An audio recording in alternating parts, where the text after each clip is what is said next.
వానాకాలం సీజన్కు సంబంధించి వడ్ల కొనుగోళ్లు వెంటనే ప్రారంభించాలని రాష్ట్ర సర్కార్ నిర్ణయించింది.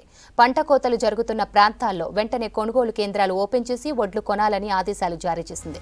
దీనికి సంబంధించి civil supplies department guidelines release చేసింది.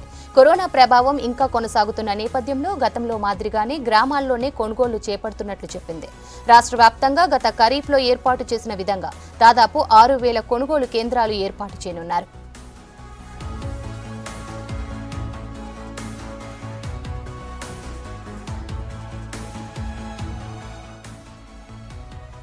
ధాన్యం నాణ్యత పరిశీలన బాధ్యత కొనుగోలు కేంద్రాల నిర్వాహకులకే అప్పగిస్తూ ఈసారి కొత్తగా నిర్ణయం తీసుకున్నారు. ధాన్యం నాణ్యతలో ఏమైనా ఇబ్బందులుంటే దానికి వారే పూర్తి బాధ్యత వహించాల్సి ఉంటుంది.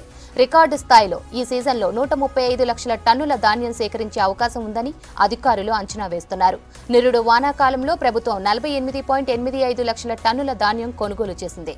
ఐకేపీ, ప్యాక్స్, డీసీఎంఎస్, జీసీసీ కేంద్రాలతో కొనుగోళ్లు చేపట్టనున్నారు. వరి ధాన్యం గ్రేడ్ 1 క్వింటాల్కు 1,960 రూపాయలు, గ్రేడ్ 2 రకానికి 1,940 రూపాయలు చెల్లించనున్నారు.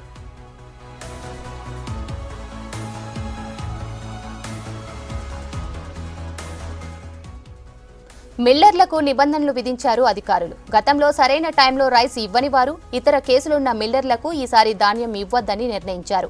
కస్టమ్ మిల్లింగ్ రైస్తో పాటు నిర్ణీత పరిమాణంలో పోర్టిఫైడ్ రైస్ ఇవ్వాల్సిందేనని మిల్లర్లకు చెప్పారు. ట్రక్ షీట్లలో అవకతవకలకు పాల్పడే వారిపై క్రిమినల్ చర్యలుంటాయని హెచ్చరించారు.